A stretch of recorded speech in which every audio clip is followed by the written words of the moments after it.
Well, ladies and gentlemen, it is New Year's Day. Yes, my daddy's birthday, or at least it would have been if the inconsiderate bastard hadn't died. Anyway, this is Phyllis, as you all know, and it's hard to believe that she's almost due for her next MOT. She's done 1,800 and something miles since the last one, and she would have done a lot more if some tit hadn't have bent an exhaust valve.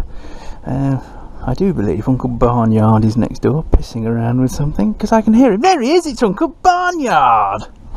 Uncle Barnyard, Uncle Barnyard. Happy New Year.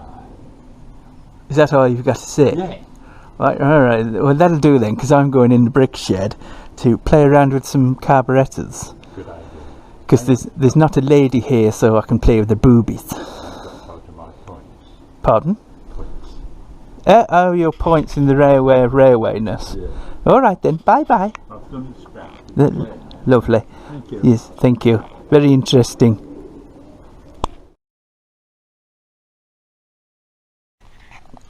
Yes. Welcome to the wide world of Aprilia carburetors. Right, anyway.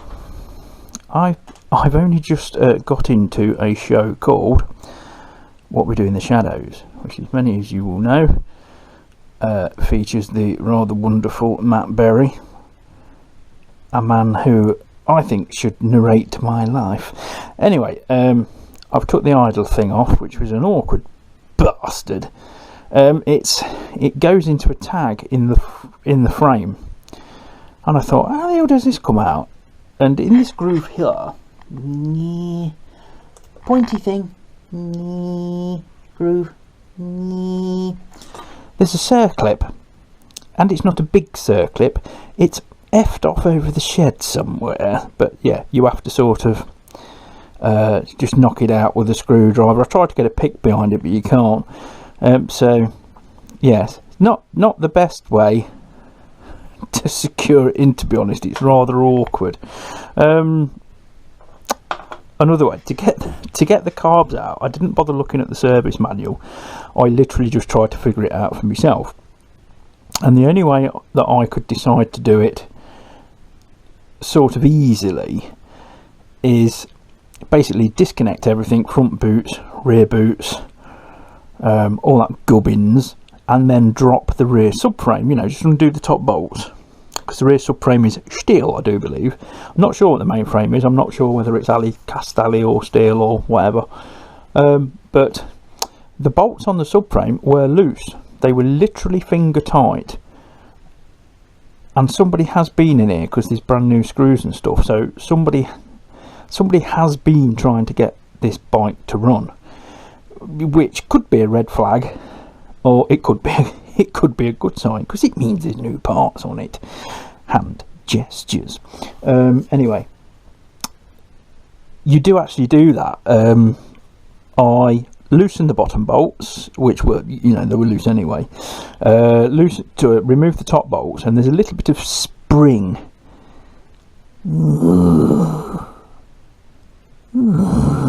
My new year is going to include boobies. I know that for sure. Anyway, getting distracted, not very difficult. And the subframe sort of springs in a little bit, so it can be a bit awkward getting it back in. But you do actually do that to remove the here, let's turn this over, rear boots from the back here. That is the way you do it. I then went back, I thought that's very odd to remove a set of carburetors, but it was the only sort of clean way of doing it. But I looked at the service manual afterwards, and sure enough, that is how you do it. You do actually drop the subframe to give yourself room to pop them out, and then it's just a case of removing the choke there. Only one carburetor is choked. Pop the cable out. That was easy. And do that. And I have been looking on the forums for the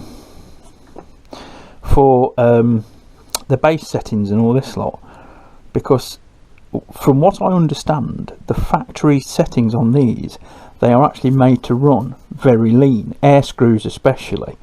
And let's show you around the little carbytinkles here now. So that's forward towards the handle of bars, and basically what you've got is your air screws under here, so you need a 90-degree screwdriver to get at them when they're on the bike. They're quite awkward because you can't really see very well when you're in there. Well, I can't anyway. So you've got your air screws there. The pilot jets, or the pilot circuit, is pressed in, and you can drill it out, but it's pressed in, so you can't alter the jet. The main jets, I have got them written down somewhere. I think I am going to get this totally wrong. I am honestly going to get this totally wrong off my head. They are a 12.5. No, Jim, you're getting that wrong. I know I'm getting it wrong. Anyway, I've got a bit of paper upstairs with what jet should be in this and how to adjust these air screws, because from the factory, I have mucked about with these already, but from the factory they only span them out about 1.5 turns, which is very, very lean. It's super lean. I'm surprised they even start. There was a guy on one of the forums, he sort of messed about a bit. He sort of figured out what the problem was. They had a problem apparently at idle and rolling off the throttle. They would pop, bang, fart, cough, sniff, shit themselves, and stall occasionally on the factory settings. And he worked out, well, it's obviously not getting enough fuel. Funnily enough, Phyllis did it, and I backed the air screw out on Phyllis, and she doesn't do it so much now. I could go out even more, but bear in mind I am altering the fuel consumption as well, because Phyllis is set up for economy and not power. Doesn't really bother me. It's got a fuel gauge, and it will always get filled up well before it's in the red. It will go through the red, Phyllis. One of these days, in better weather, we will have a little experiment where we fill Phyllis's tank, we half fill or something a jerry can, and then we will just ride it till she literally conks, or coughs, splutters and farts, and then we'll know her genuine sort of rule of thumb range. Hello, thumb. So what I'm going to do now is we'll take the carby bots off, and we'll just have a look, see if it's clean inside and all that lot, because they have been worked on. These are brand new screws. There are brand new screws on the carb tops, but I did notice that the carb ringing and rest ringing toppings, there are, well, you stand up, you little bugger, you can see there's supposed to be little spouts there and there, and they're both broke. Now I'm pretty sure it isn't an airport or anything like that. Not an airport with jumbo jets, you idiot. As in, I think it is actually blanked off under there anyway, but they're broke off, so I will fill those basically, just for now. If I need to get new carb tops, I'll get new carb tops, because I think they are readily available, so I shall do that. But in the meantime, I'm just going to blank these off. You know, just bung a bit of milliput in there or something like that, or even silicone, because these should be outside of the vacuum influence for the diaphragm. The only way of telling is to pop the tops off and just see how the gasket goes, because quite often this port here is blanked off anyway, but the only way to know is to take the top off and have a look, so I will do that. But other than that, the other problem is, this is the end that obviously goes into the engine, is this rubber bung here. When it's popping and banging, that can pop this bung off, and then all that happens is you have a constant air supply here, so it absolutely buggers the mixture up, and it will pop bang all day long and fart and never run right. This one is blanked off in the casting, as is the ports for this tube here, which I believe is the choke system, runs through that tube. I do believe I've got some carb cleaner in the shed of sheddiness, so I'm going to start having a look at the bottom, and then we'll go from there. Right, that's the first top off, and the first thing I've noticed is there's a little bit, let's get you under the light, there's a little bit of greenery shittery in there, and that could be just from modern ethanol fuels. There's a green tinge to it. It isn't sticky, but it also doesn't appear to be wiping off. I think it's stained the alloy. Might be wrong. So that's the first thing I've noticed. The actually bottom of the carbs, if you look, not bad. Really not bad. The other thing that amused me so was I have never seen this sort of float set up before in this tiny plastic cage. I'm guessing the float's needle and everything. I'm guessing you just pull it out.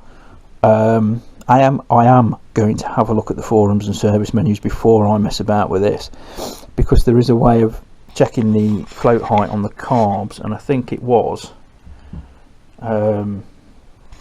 I think you actually need to secure this cage because normally the gasket and this hold all this in, and I think you use like a peg or a little crocodile clip or something like that just to hold this cage, because without it you'll get the setting wrong. And I believe on me bit of paper the correct float height should be anywhere between something like 13 to 15.5 millimeters. Anything more you risk over fueling. This bike is definitely, regardless of air screw setting, it's physically over fueling, because every time we tried to start it and it wouldn't catch, the spark plug would get wet. That is a classic sign, to me at least, of over fueling and incorrect float heights. But the only way that we're going to know is to do the check of checkage. I'm lost for words. I know it's very, very rare. Anyway, we'll go with it. So yes, what we can do, let's see, this back end is loose, so that's held on obviously by the tabs there. So I'm just wondering if I can. I'm doing this one-handed. Not the first fucking time. You little bastard. Oh, there we go. Oh yeah, there we go. The whole lot, needle, etc., comes out in one go. It feels very flimsy, but it'd be no more flimsy than anything else. There's a needle in there, the seat, jet, there's fuelage in there. Now I have drained these carbs and there's still fuel knocking around, so I'm wondering, and I did notice some staining on one of the cross pipes, so maybe, just maybe, we need some new O-rings in there. The carbs weren't actually leaking, although I have sprayed some stuff on them, so it might be just the residue of that. I think I sprayed some plus gas on it, might be residue of that, I don't know yet. But anyway, what I'm going to do is get my glasses on, because I'm a blind bastard, and read what jet sizes are on it, and then we'll pull the jet and we'll just see if it's clean. Yes, I hope this is making sense, because in my head it isn't.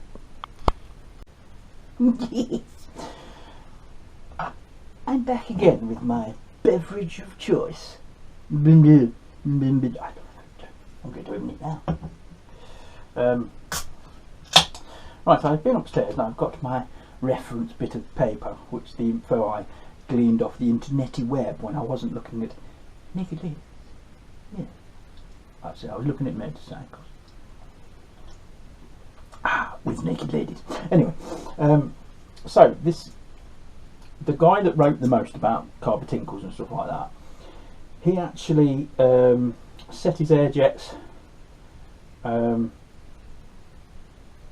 between 3.5 and 4.5 screws out. He set his float height to 13 millimeters, and he's put it on the bike, ran fine, but he booked himself a dyno session at TTS Performance, very well known dyno people in the mid-cycle world, you know, respected and all that lot. And they put it on the dyno, and he said, I want you to set my carbytinkles up, and they said, leave them. He says that as you've set them there with 30mm float height and 4.5 out on the air screws, and he has, I've got it written down now, a 112.5 jet, should be the UK size. Got my glasses on so I can read it. but anywhere between, they say anywhere between 13mm and sort of 15.5 is a good float height, but TTS recommended lesser the better, so 13 was good, because there's less chance of it overfueling then. So that's what we're going to start to check. So I'm going to have a look at, get the old Marm jet out and see what size we've got. Ideally, when you're working with carburetor jets and stuff like that, try and use a screwdriver that goes the whole width of it. Nothing on this carb was tight. Nothing on the subframe was tight. I think, like I said, somebody's tried to get it going, give up, put it back together again. So this is not the correct size screwdriver. It needs to be like nearly twice the width of that. But if it's like any other bolt and stuff on this bike, it probably won't be tight. Here we go. No. It was probably never going to run. Right, that's the main jet out. I'm going to put my second eyes on. Jeez, can't fucking, unless it's really close, I can't see it at all. So, what we've got? Do they make me look intelligent?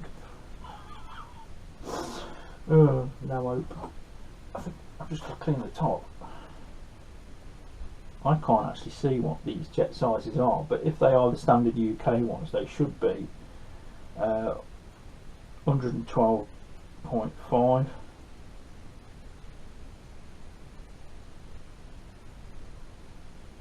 Yeah, I think so. I can hardly read it.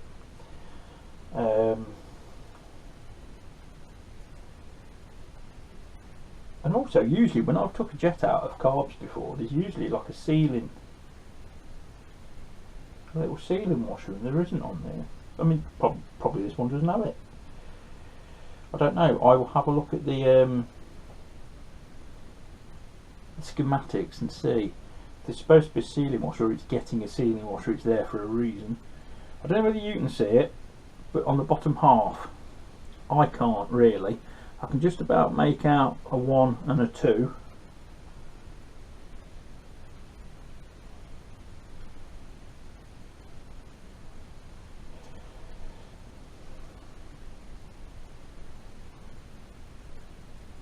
Yeah, I think they're UK standard. And I can blow through it, which is good. Right, next thing to look at. I've got the needle off. Here's the needle, and that to me looks new. There's also no wear on it at all. You've got a little plunger at the top which sits on the little tang on the float. It's a tiny little spring loaded thing. Not very powerful, but powerful enough. Well, what you're looking for is the rubber tip. Do you like a rubber on your tip? I don't personally. Anyway, you're looking for any wear at all on that rubber, because if there is any wear on it, it won't sit in the seat properly. But I think that is a new needle, and I'm suspecting it's a new seat, because they usually come as a kit. Yeah, so I'm happy with that so far. So I think we've got the correct jet. Do I take the top off? Yeah, let's take the top off, because I need to look at the needle position as well. And I will have to refer to, see, that's a new screw. This is the first set of carburetors I've had as well that only use 2 screws. Usually there's 1 in each corner. This is going to go pink because there's a spring under here. And what we can check when we get this top off as well is, there it is, so under there, there's your spring. That's the spring for the needle slide, which usually comes out with the diaphragm. Okay, and we're looking for any rips, tears or holes in the diaphragm. It feels dirty. That feels really dirty. It is. Smells of fuel. Oh look, look. I wonder. That's alright. The needle came out easy enough. Fucking sorry.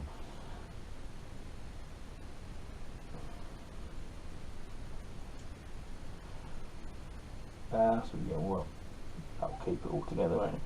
Right. What are we on? 1, 2. We're on the second notch. This governs needle height. And these needles wear as they drop down into the emulsion tube. They can wear. This needle doesn't look that old. There is some writing on it.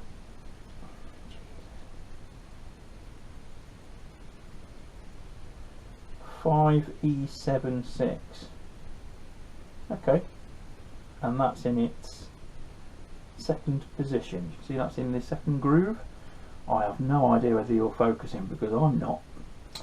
Right, and that is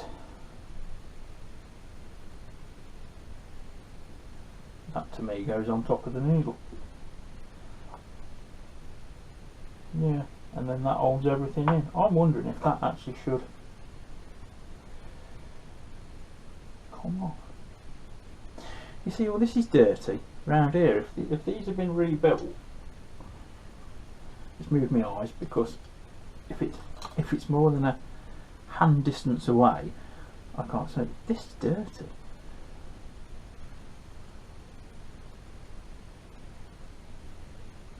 Now I have known people rebuild carburetors with silicone. Silly idea.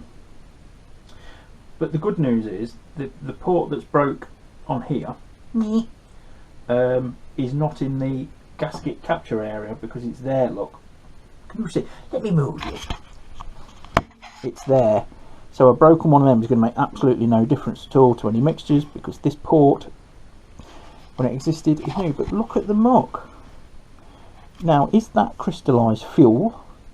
Did somebody put some kind of sealer in it? Jimmy's got vito flatulence. I don't know, but we're gathering the evidence for whether the carbs are set up correctly. So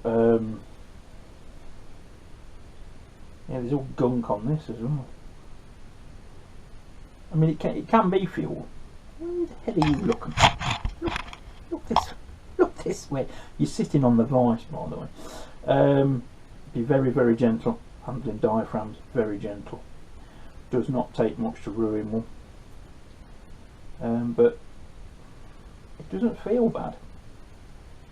And the way to do it is, don't necessarily stretch it, but just pull it taut. And we've got a beautiful LED light up there, and basically all I'm going to do is going to hold it up to the light, and I should not be able to see any light at all coming through, and I can't, so that is good. So we'll put that to the side, we'll just fold it over gently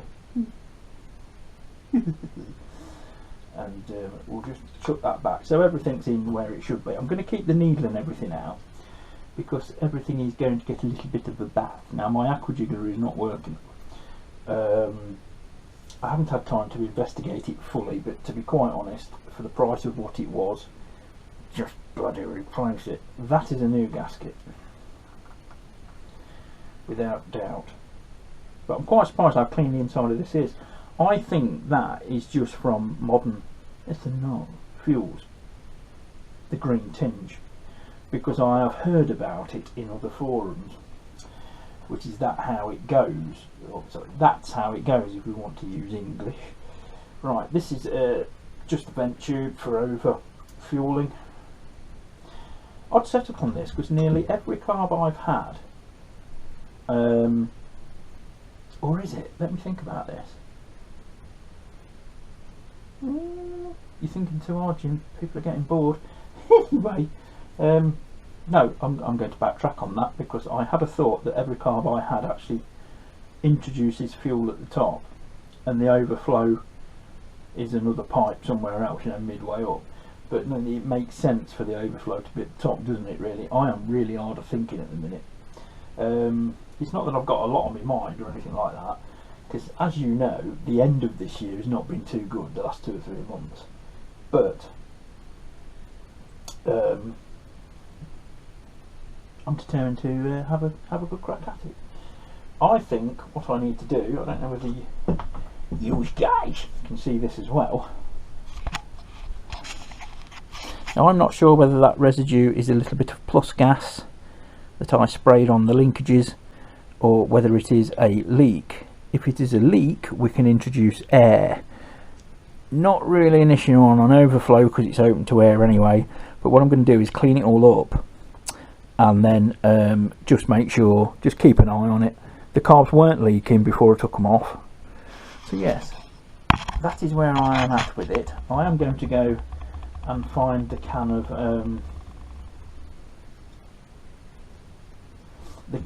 carb clean.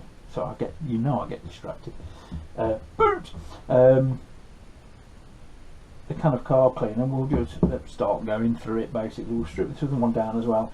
Usually, I like to keep each side separately. There is a way of doing this. As you can see, the desk is the usual mess. We have to refurb one of those 2 calipers, and then that is the VFR brakes pretty much done. But like I said in another video, I'm not going to put them on until we've done the forks. Yes, since it's various breakage parts and stuff, and as usual it's a fucking mess, because I do actually work better in a mess. I must say, I hate mess with a passion. You know, I watch some of these restoration channels and they've got immaculate desks and all the tools are put away and all this lot, and I think, yeah, I could do that. Inevitably, it never happens. The plus point of it being like this is I actually do know where stuff is. I don't have to go looking for it. It will drive people crazy. I'm okay with it, and that's the important bit. Right, let's go and find some carb clean.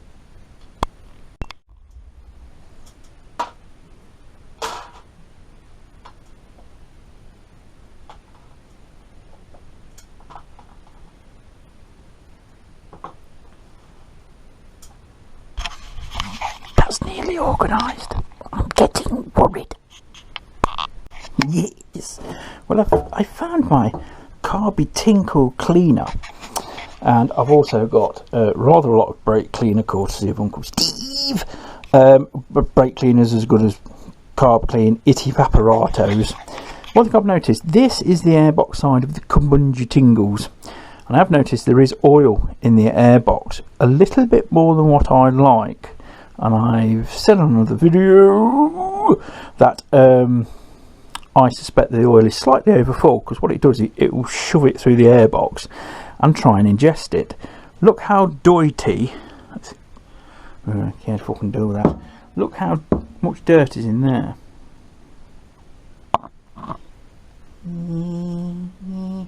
Hope you can see that. That to me looks a wee bit dirty, like it's been trying to burn oil, etc, etc. Anyway, one other thing I use with carb cleaner is a length of this. This is 2mm silicone pipe, and basically you can shove it over the tit on one of these and you can ram it in these ports everywhere. Just get it everywhere that you can't necessarily get the spray, and you can blow all the ports through. So I should be cracking on with it.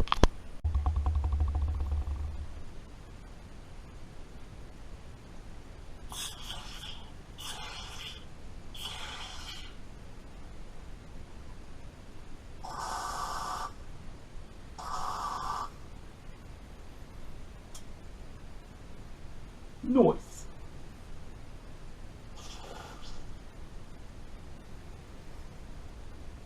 That's good. Obviously that's the needle seat, and that goes, obviously it's straight with the, this is the fuel inlet pipe.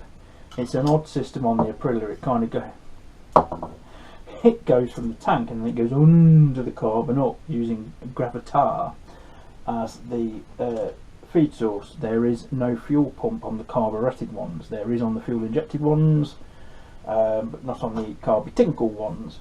So that's good. Another little thing is, see if we can get it out, there is a little gauze filter in the inlet pipe, which is there. Let me put you down there. That better? That better? That's the inlet pipe.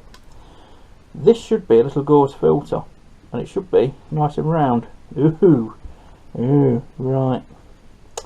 Might be worth ordering a new one of them. Although it will let the fuel through, obviously with a twist in it, I'm guessing that is a restriction, or it will be a restriction at some point. So let's, you should see stuff squeeze out of there. Ram it in! And you can see it bubbling out there, and vice versa. There we go. So we know that works. I don't want to get any on the lens, because it knackers stuff up. I'm going to take the air screws out and blow through there past the jars as well. This is another one where you need a good fitting screwdriver. Now it should be the screw, an O-ring, a spring, all sorts. So there's the needle. It is dirty, but it looks good. You're looking for a sharp needle on there as well. There should be a spring and an O-ring in here. There's the spring. Should be an O-ring. They don't always fall out. Sometimes you have to get sometimes you have to get a little pick or something and get it out. Now let's see. Sometimes this will blow it out. Okay, that's good. That is blowing straight into the mouth, which is what it should be doing. So that's good. That's clear. So I'm happy with that. I'm not going to put this in yet because, like I say, it should have an O-ring. It could be in there. I don't know. Have a look. Go on. Have a look for me. No. So basically, it's pretty bad up here.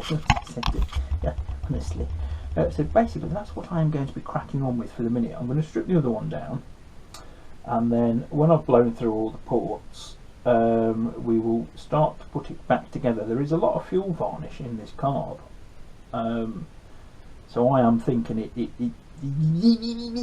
was overfilling.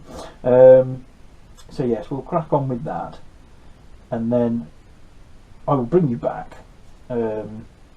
You've seen me assemble carbytinkles before, but I need to only partially reassemble because I just need to go and look what groove the needle should be on, because I'm guessing there's 2 or 3, there usually is, and obviously we need to just double check that I'm going to get the settings right before we continue any further.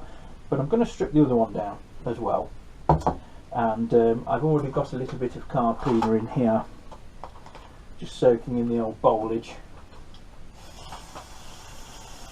just so I can get stuff soaking, and then I'll the back jet's clear, but it's just so I can get a little soft bristle brush in there and just clean it out. I don't think it needs anything any more coarse than that. And I'm just wondering where that goes. Oh, maybe that's an overflow. That tube, no idea what it does. A lot of flow bars don't have them. This is why I'm clueless, because this is a different carb setup to what I'm used to. But you know, you live and you learn, or hopefully I'm going to learn. So I'm going to crack on with that, then I'll bring you back. Bye. Right, a little bit of gunk in the other one. See down the bottom there by the drainage? Not too bad though, not too bad. Nice. Yeah, everything's in there with a little squidgy. And now I'm going to just double check the service data. These plastic inserts for the slides, they go all the way through the carb and they are stained. And I'm trying to give them a rubbage and stuff like that. But yeah, they're not clean up. But I don't think it's causing any problems, but all the ports are all clear, they can all be blown through.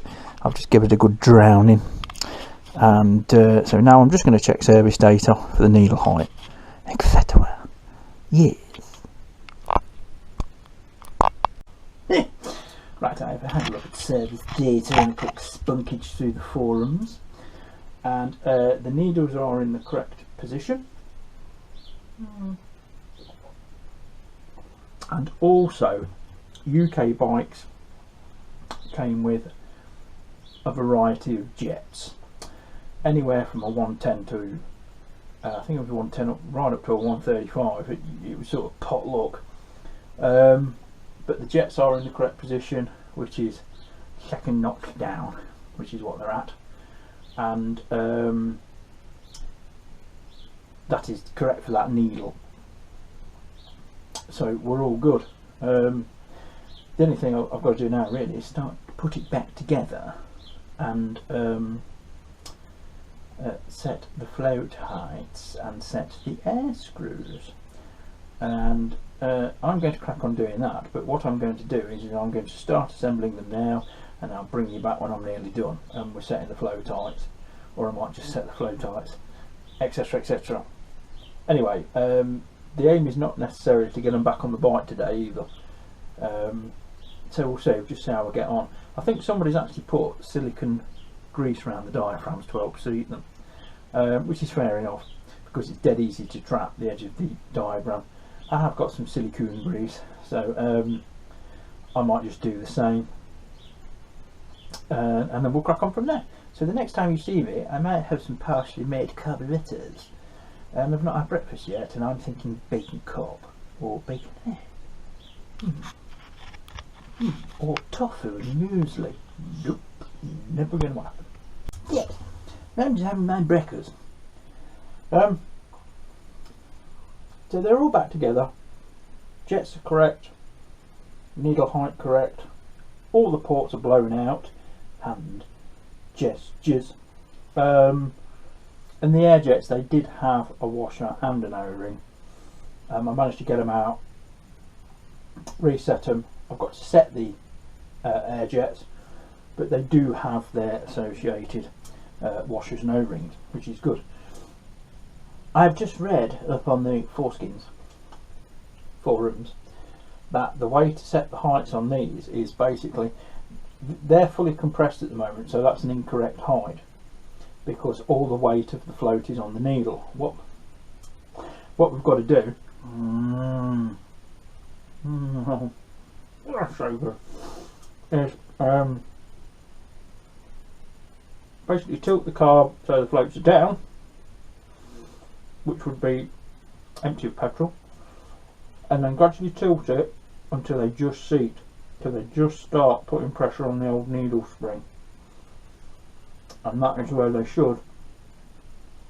That's the position where the floats are just giving the needle a little bit of resistance, pushing it into seal. Anything more than that is a false reading. So we're going to do that, and then I'm going to get a little ruler, or my calipers, or if you've got a friend with a penis who doesn't mind it having it marked, we're going to do it at anywhere between 13 and whatever, 13 and a half, 14, that's all good. Anything more than that, it will run seriously rich. So I'm going to finish my breakfast, go and get a ruler, because my penis isn't big enough to measure this, and then we'll carry on from there. Delicious. Yeah. Right. I've set the float height on that. And the way you have to do it in this is you have to clamp down this cage, otherwise you get a false reading.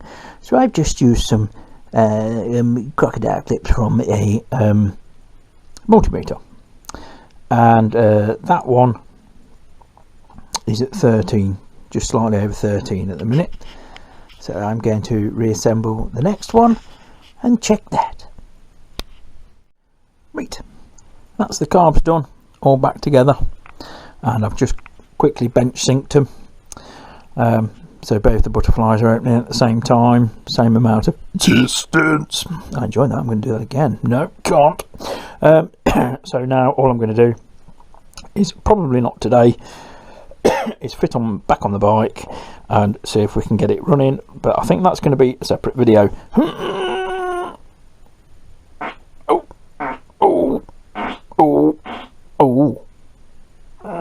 No, better not. So yes, oh Jesus, there's an awful lot of stuff and Guinness does not do you any good. Anyway, so yes, the next video will probably be me putting them back on the bike, but for today that is it. So everything's set as it should be, so hopefully it won't overfuel or anything like that. The only thing I do have to do is do the air screws, so we'll do that now. Put you over there. Yes, there we go. So what have we got on my little magic piece of paper? Wrong side of Jim. Anywhere between 3.5 and 4.5 out, which, considering the standing is between 1.5 and 2, we'll see how we go. Right, this is from lightly seated, which they are at the moment.